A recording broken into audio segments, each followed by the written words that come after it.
आप सबों को यीशु सहाय जय मसीह की प्रेज द लॉर्ड।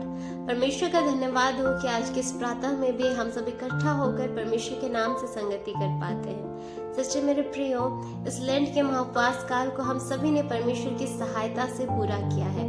पवित्र सप्ताह में हम परमेश्वर की और भी निकटता में आ गए और कल के दिन हमने यीशु मसीह के उस मृत्यु को सुना, उस दुख मृत्यु को सुना, जो सच में हम सभी के दिल पर एक बहुत ही गहरा घाव भी देकर जाता है और सच में एक उद्धार का सुसमाचार भी देता है।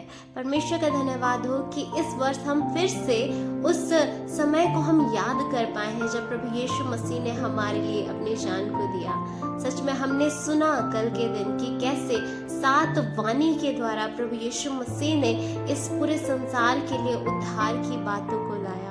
उन्होंने उस वाचा को पूरा किया जो परमेश्वर पिता ने उसके साथ बांधी थी कि सच में वो हमारे लिए इस क्रूस पर चढ़ाया जाएगा और हम सभी के लिए उद्धार का कारण बनेगा। और उसने इस बात को बखूबी निभाया क्योंकि सच में वो अपने पिता की बातों को मानता है और हमेशा अपने पिता का कहा हुआ करता है। आज के दिन सच में हम उस जीवित प्रभु यीशु मसीह के उपासना कर पाते, महिमा कर पाते हैं। आज के दिन हम इस बात को जानेंगे कि मृत्यु के बाद आखिरकार क्या हुआ, क्योंकि मृत्यु के बाद वो दूसरे दिन तो नहीं लेकिन तीसरे दिन जी उठा।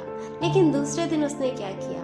यदि हम मृत्यु के दिन की ही बात करें तो हम वहाँ 4 तरह के व्यक्तित्वों को देख पाते हैं। सबसे पहला तो ये, जब यीशु मसीह मरे, मंदिर का पर्दा फट गया और जितने भी कब्रें थी वो खुल गई और पवित्र लोग जीवित हो गए। इसे देखकर कई सैनिकों ने कहा कि सच में ये परमेश्वर का पुत्र था। हालेलुया।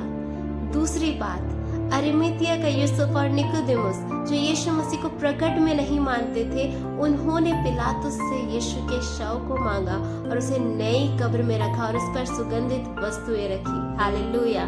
तीसरी बात, स्त्रियां जो विलाप कर रही थी, जो यीशु मसीह के साथ थी, वो छुप कर देखती है कि यीशु मसीह के शव को कहाँ रखा जा रहा है ताकि वो तैयारी कर सके कि वो यीशु मसीह के लिए सुगंधित द्रव और इत्र लेकर आए। और चौथा, हम चेलों के बारे में जानेंगे कि सच में जब यीशु मसीह थे तब तो वो बहुत ही ज्यादा हिम्मत से प्रचार कर रहे थे, हिम्मत से वो कार्य कर रहे थे। लेकिन जब यीशु मसीह चले जाते हैं, जब उनकी मृत्यु हो जाती है, तो वो यूहन्ना रचित सुसमाचार उसका 20 अध्याय और उसका 19 में हम देखेंगे तो हमें पता चलेगा कि वो यहूदियों के डर से वो छुप जाते हैं। यहाँ बहुत तरह के व्यक्तित्व और स्वभाव हमें देखने को मिल रहे हैं। लेकिन यीशु मसीह ने मृत्यु के बाद क्या किया? जब हम 7 वाणी को सुन रहे थे, हमें ये पता चला कि यीशु मसीह मानव जाति के उद्धार के लिए हर एक बातों को कहते हैं। वो हमारे लिए आशीष की बातों को कहते हैं। वो उनके लिए जो बुरा काम करते हैं उनके लिए भी क्षमा की बातों को कहते हैं। जो पश्चाताप करते हैं उनके लिए आशीष की बातों को कहते हैं। वो अपने परिवार के लिए, अपनी माता के लिए आशीष की बातों को कहते हैं। और आज के दिन अर्थात मृत्यु के दूसरे दिन यीशु मसीह मृतकों के लोक में पाए जाते हैं। आइए हम देखेंगे इफिसियों के नाम पौलुस प्रेरित की पत्री, उसका अध्याय 4 और उसका 9 से 10 वचन यहाँ बतलाता है, उसके चढ़ने से और क्या पाया जाता है? केवल यह कि वह पृथ्वी की निचली जगहों में भी उतरा था और जो उतर गया यह वही है जो सारे आकाश से ऊपर चढ़ भी गया कि सब कुछ परिपूर्ण करे। हालेलुया।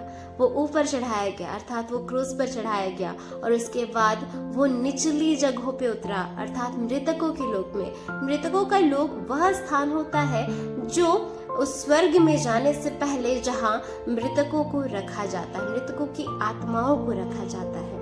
वो स्थान है जो न्याय से पहले जितनी आत्माएं होती है उस स्थान पर पाई जाती है। प्रभु यीशु मसीह वहां क्यों गए थे? उस मृतकों के लोक में क्यों गए थे? यदि हम पहला पत्रस उसका 3रा अध्याय और उसका 19 पद देखेंगे तो वचन हमें बतलाता है, उसी में उसने जाकर कैदी आत्माओं को भी प्रचार किया। हालेलुया। वो कैदी आत्माओं के लिए उद्धार का वचन लेकर गए थे। सच्चे मेरे प्रियो, हम प्रेरितों का विश्वास वचन या नीकिया का विश्वास वचन कहते हैं तो हम इस बात का अंगीकार करते हैं कि वह मरा, गाड़ा गया और मृतकों के लोक में उतरा। वो वहां जाकर कैदी आत्माओं को प्रचार कर रहा था।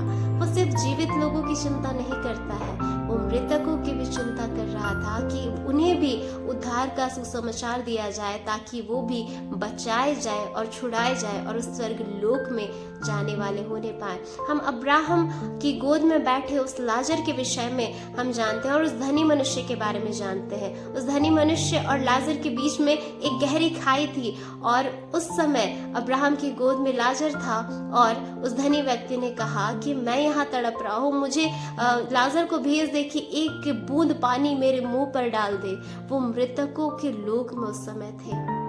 मृतकों का लोक वो स्थान है जहाँ बिना न्याय के आत्माएं रहती है। जब हम प्रकाशित वाक्य उसका 20 अध्याय और उसका 11 से 15 देखेंगे तो वचन में बतलाता है कि हर एक वो मृतक लोग जिनका न्याय नहीं हुआ था, वो न्याय के सिंहासन के पास पहुंचाए गए और वहां उनके कामों के अनुसार न्याय किया गया।